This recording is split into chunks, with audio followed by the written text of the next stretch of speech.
মহানবী হজরত মুহাম্মদ সাল্লাল্লাহু আলাইহি ওয়াসাল্লামকে নিয়ে ভারতের পুরোহিতদের কটূক্তি ও ধর্মীয় অনুভূতিতে আঘাতের প্রতিবাদে ঢাকার কেরানীগঞ্জের চুনকুটিয়া চৌরাস্তায় বিক্ষোভ ও প্রতিবাদ সমাবেশ অনুষ্ঠিত হয়েছে।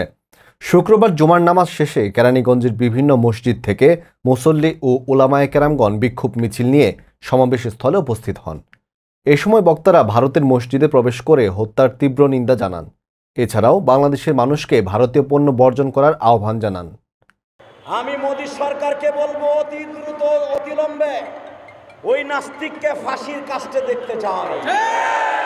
যেমনি করে ক্ষুদিরামের ফাঁসি হয়েছে, যেমনি করে বাংলার জমিনে বড় বড় নাস্তিকদের ফাঁসি হয়েছে, ভারতের বড় বড় নাস্তিকদের ফাঁসি হয়েছে, বাংলাদেশের মুসলমান ওই নাস্তিকের ফাঁসি দেখতে চায়। নাস্তিক যদি বাংলার যে প্রান্তে আমার নবীর শানে কটাক্ষ করবে, সর্বপ্রথম আওয়াজ কেরানীগঞ্জ থেকে উঠতে হবে। প্রতিবাদ সমাবেশে প্রধান অতিথি ছিলেন বাংলাদেশ মানব কল্যাণ পরিষদের প্রধান উপদেষ্টা মুফতি ইলিয়াসুর রহমান জিহাদি। এর আগে সুভাড্ডা কেন্দ্রীয় জামে মসজিদের খতিব ও বাংলাদেশ মানব কল্যাণ পরিষদের চেয়ারম্যান মুফতি মনিরুল ইসলাম শরীয়তপুরী নারায়ে তাকবীর আল্লাহু আকবর স্লোগানে হাজার হাজার তৌহিদি জনতার সাথে নিয়ে সুভাড্ডা ইউনিয়নের প্রধান সড়কগুলোতে বিক্ষোভ মিছিল করে পরে সমাবেশস্থলে উপস্থিত হন।